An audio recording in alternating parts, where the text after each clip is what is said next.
我是小天，欢迎回来。tvOS 更新了15之后，我就赶快跑去买了2个 HomePod Mini， 因为 tvOS 终于支持对 HomePod Mini 空间音频的功能了。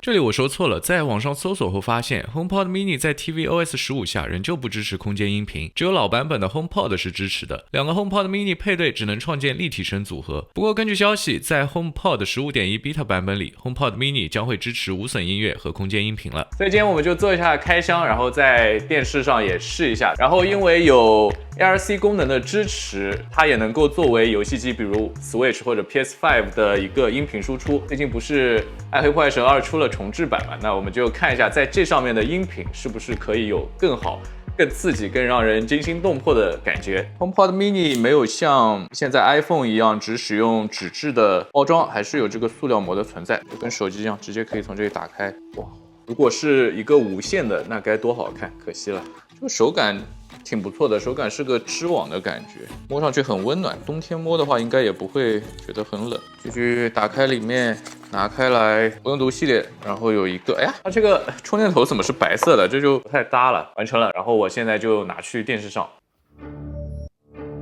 成功了。听一下这个效果，哈利波特吧。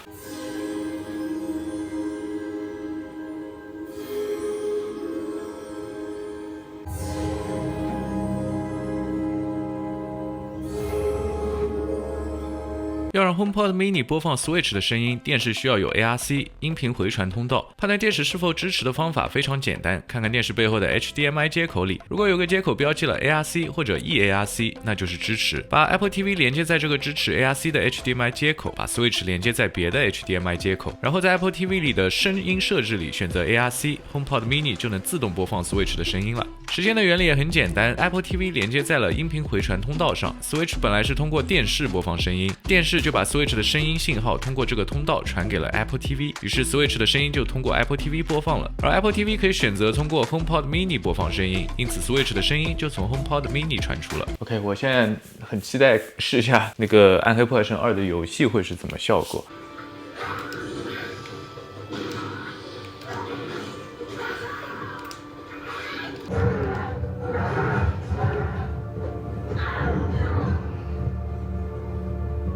HomePod Mini 的设置和体验现在已经结束了。我个人的感觉是，无论是在看电影还是玩游戏的时候，这个音效的提升都还是挺明显的。这对比了一下，感觉就回不去了。这音频效果好太多了。而且我刚刚也有提到，虽然目前为止 Mini 暂时还不支持空间音频的功能，但是苹果也说了会在以后的更新中支持这一项功能的，所以我也期待那天的到来。那今天的视频就是这样子，感谢你的收看。如果你觉得还有点意思，也记得订阅我的频道。我是小天，一个普通的消费者、上班族和科技爱好者。我们下个视频再见，拜拜。